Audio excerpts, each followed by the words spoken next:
তাকে পাওয়ার আশায় এতদিন মামার হুকুমের গোলাম হয়েছিলাম। সেই মিনাই যখন আমাকে আঘাত করেছে, তখন আর চুপ থাকবো না। এইবার আত্মীয় সম্পর্ক ভুলে গিয়ে পাল্টা আঘাতের ব্যবস্থা আমি করবই। কামলা জ্ঞান কও কি করবা? শত্রু হইয়া আমার বুকের মধ্যে গুতা মাইরা আমার সর্বনাশ করবা? হ্যাঁ না, আত্মহত্যা করে নিজেকে শেষ করে দেবো। হাই হাই কোকি, এইসব আকামা কথা বলতে নাই। তুমি আমার একমাত্র ভগিনীর ছেলে, আমার নীলারে যখন ভালোবাসো, এই কথা যখন জানাই ফেলাইছি, তখন আর চিন্তা করে লাভ নাই। আর এখন তো পুরা বাংলাদেশে আই লাভ ইউ চলতেছে। আমি অবস্থা বুঝে ব্যবস্থা করব। মামা, আজ যে কথা তুমি আমাকে দিলে, এই কথা যদি তোমার ঠিক থাকে, তাহলে আমি জেমস তোমার জন্য জীবনও দিতে পারি। পাগল ছাগলের মতো কথা কইও না। আমার জন্য জীবন দিলে আমার মাইয়া বিয়া করবো কারে? মরারে? এইসব কথা বাদ দাও। ওই নিশান হারামজাদার একটা কিছু করা যায় না? করবো মামা, করব। অবশ্যই করব। ওই শালাকে চিরদিনের জন্য কবরে শুয়ে দিব। মাথা গরম করো না। টাকা দিলে যখন এই দেশে বাঘ চক্ষু পাওয়া যায়, তখন একটা বাগানে পাঠিয়ে দাও।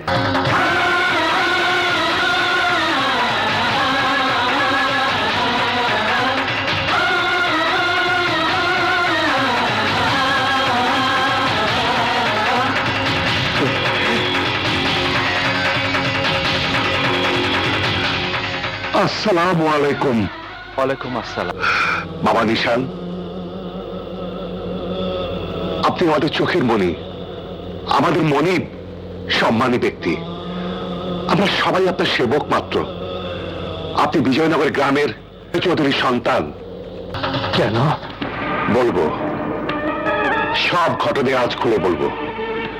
25 বছর আগে একদিন গরিবের অধিকার আদায় করার জন্য জীবন বাজি রেখে আপনার বাবা অত্যাচারী জুলুমবাজ ওই জুলমত খানদের বিরুদ্ধে রুখে দাঁড়ায়।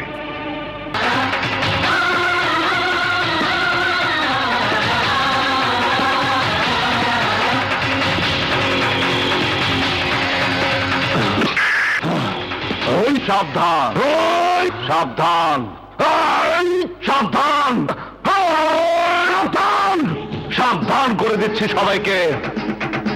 এই বিজয়নগরের মাটিতে দাঁড়িয়ে এই বিজয় চৌধুরীর সাথে লড়াই করার সাহস তোদের কি করে হলো, তাই সাবধান করে দিচ্ছি। ওই তরবারের সীমানা পার হয়ে কারোর পা এগিয়ে আসলে দেহ থেকে তার হাত, পা, কল্লাটা আলাদা হয়ে যাবে। মেজ, বুঝেছো কার বুদ্ধিতে এই চাষা বোর্ড নির্বাচন করার সাহস পেয়েছে? এই চাষা যদি চেয়ারম্যান হয়, তাহলে উনি সেই ফায়দা লুটবে। মুখ সামলে কথা বলো। আমি তোমাদের মতো লোভী নই যে আকবরের চেয়ারম্যান হওয়ার সুফল আমাকে ভোগ করতে হবে।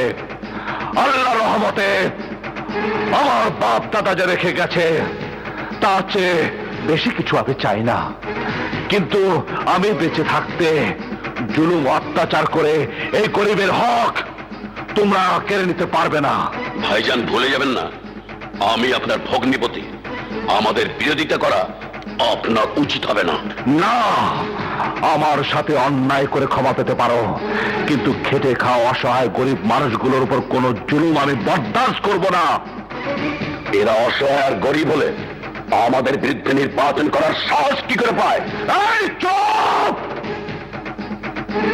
যে গরিবদের পরিশ্রমের ফসল ভোগ করে তোমরা ধন সম্পত্তি দ্বিগুণ করো, যাদের ভোট নিয়ে তোমরা ক্ষমতা দখল করো, তারা নির্বাচনে প্রতিদ্বন্দ্বিতা করতে পারবে না। এটা কোন আইনে লেখা আছে শুনে রাখো। আমার সমর্থন নিয়ে তোমরা প্রতিবার নির্বাচনে জয়ী হয়ে যে ক্ষমতার অপব্যবহার করেছো, আজ থেকে তার করতে পারবে না। এবার এই আকবরের সঙ্গে প্রতিদ্বন্দ্বিতা করে তোমাদেরকে জয় হতে হবে।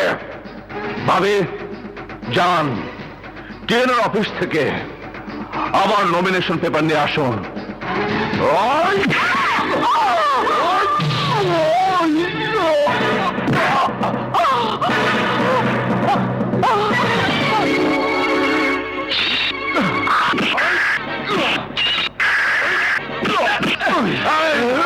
একজন গর্ভবতী মায়ের পেটে লাথি মারা শাস্তি কি জানিস?